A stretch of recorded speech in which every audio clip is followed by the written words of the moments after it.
And I do understand that there is something to be learned about sacrifice.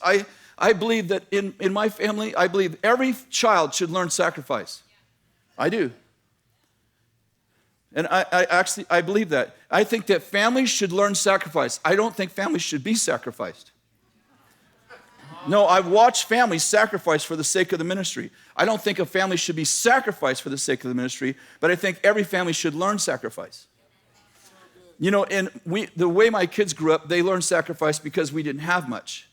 And, you know, we grew up, when my kids were growing up, if we bought Jason a pair of shoes, it meant we couldn't buy shoes that month for Shannon or Jamie. That's the way we were raised. We were never starving. My kids always had a room to live in. And by the way, I'm not complaining. I'm simply saying we lived in the land of just enough. We always had just enough. My kids never thought, well, we're not going to have a house, we're not going to have food, but we lived most of our life in the land of just enough.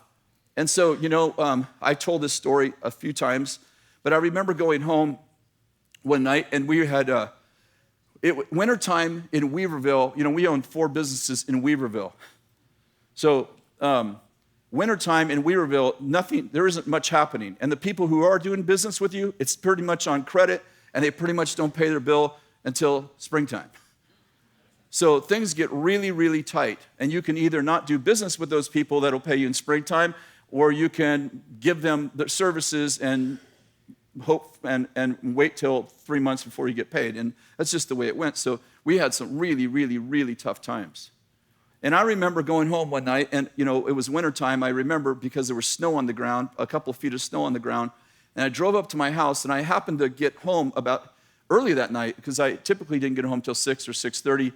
And like I said, it was winter, so it was dark at 5. So we happened to get all the cars done that night early, and obviously I was working in a shop. I owned a couple of shops, 3 shops. And I drove home at 5, and pitch dark, really dark that night.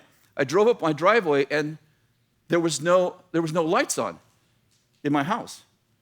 I went, that's kind of odd. I wonder where Kathy is. And then as I crested, we had a little hill our house was kind of up on a hill. As I came up to the top of the hill, I see Kathy's car there, and I began to kind of panic, like, oh my goodness, there's no lights on, but her car's here, what's going on, what's wrong? And so I run upstairs, up the deck stairs, and I open the door, and there's 2 little lanterns in the front room.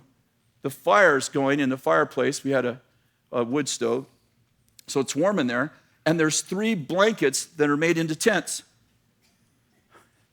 And I say, hey, what's going on? And the 3 little kids, my 3 kids, they crawl out of their tents and like, hi, Daddy. I go, what are you doing? They're like, we're playing camping. And just then, Kathy comes out of the kitchen where it's dark, and she comes running into the front room. She's like, what are you doing home? Why are you home?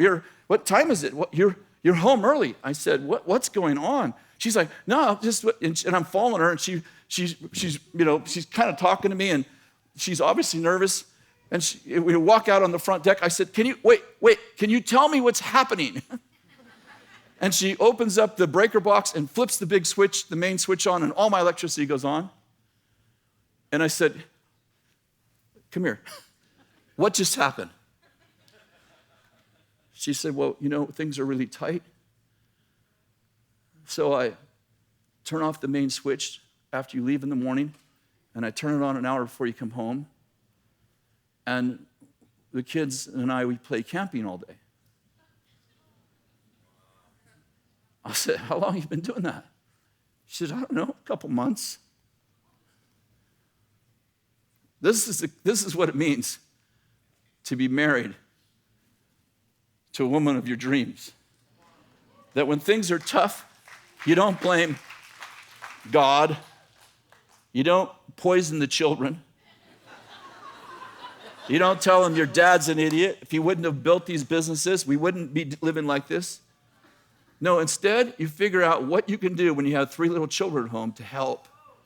And my children learned what to do when things are tight in their little tents, watching their mama make the best of a bad situation.